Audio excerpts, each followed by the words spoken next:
ብዙ ድራማ ነው ስለ እስቲ ይቆጫኝ የሆነ ነገር እንዲተባብለን የተለያየ ነው የዘለጥ በቃ ሄዳ ተለያየን። ከዛ መቼ ተገናኘን? መልሳልሻለች። አቡዬ ልቀጥል እኔ። እሺ ቀጥል። ግን አጠራ አድርጉት። ይኸውልሽ ሀቡ እኔ አሁን ዘላስ መቤቴ እግዚአብሔርን በጣም እየደከመኝ ነው፣ በጣም እያላበኝ ነው።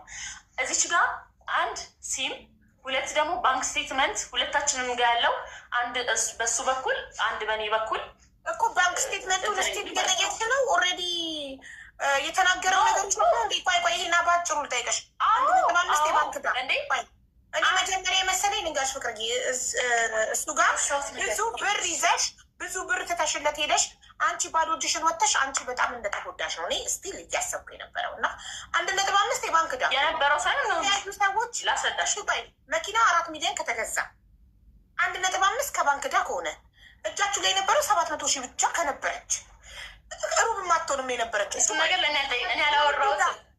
እሺ እነዚህ ነዳዎች ማለት ከፍለው ሰርቶ ከፈላ እሺ የባንኩንም ሆነ በማን ስም ነው የባንኩ ዳይ ስለሙለው አስረብን ኖ አንደኛ በ700 ሺህ አይደለም የጀመርነው 900 ሺህ ነው። ከዛ በኋላ በሁለተኛው ቀን ምናምን ደሞዝ 200 ምናምን ሺህ ብር ይወርድናል። 1.1 ይዘን ነው መኪና ልንገዛ የተነሳ ነው። እና ደግሞ 4 ወር ሙሉ ፈጀብኝ መኪና ልገዛ። ዝም ብዬ ገዝቼ አይደለም የመጣሁት ሲል እኔ ዝም ብሎ ገዝቶ መጣ ሳይሆን ያልኩት ሄዶ ሲፈራረም ምን በሱ ስም ሲያደርግ ምናምን አላውቅም። በቃ መኪና ብቻ ሲመጣ ነው የማውቀው በሱ ስም እንደሆነ እንጂ በሱ ስም ሊያደርግ ሲል የሆነ ነገር ምንም የማውቀው ነገር የለም ምን ያልኩት። እና ደግሞ ቴንኪዩ እና ደግሞ ምንድን ነው ከሰው ተበድረናል። ይሄ አልክድም። ግን ደግሞ ይሄ ባንኮች ላይ ያለ እንደነገርኩሽ ነው። ምክንያቱም የወሩ ራሱ ማለት ነው በእሷ ነው የምንጠቀሙ ሲባል ለአስፈላጊ ነገር ምክንያቱም ለቤት ኪራይ ክፍል እዛው ላደርግ የሆነ ነገር ላስቤዛ የሆነ በቃ እጅ የሚቀመጥ እሱ ጋር ነው።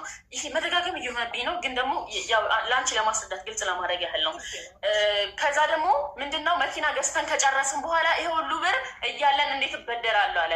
ገባሽ? ከብዙ ሰዎች ብድር ጠይቄ ነበረ። ስፔሻሊ እኔ ማለት ነው ከብዙ ሰዎች ጠይቄ ነበር። እነዛ ሰዎች ደግሞ አልተመቻቸውም። ገባሽ? ይሄ መኪና የተገዛበት ብር ብቻ ሳይሆን ሊገዛበት የሄደበት ርቀት በጣም ብዙ ብር ፈጅቷል። እኔ እንደዛ ከሆነ ከአካውንቴ አንዴ 600 ሺህ ብር አንዴ ደግሞ 1 ሚሊዮን ብር ያዘዋወርኩበት አለ። ገባሽ? 700 ሺህ ተብሎ 1 ሚሊዮን ያዘዋወርኩበት አይኖርም። ኬት ነው የሚመጣው? ከዛ እሱ ባንክ ስቴትመንት ዋና የፈለግኩት ባንክ ስቴትመንት ለዚች ነው። ከዛ ምንድን ነው መኪና ከተገዛ በኋላ የጠየኳቸው ሰዎች ማስገባት ጀመሩ። ብድር ይጠይቅሻል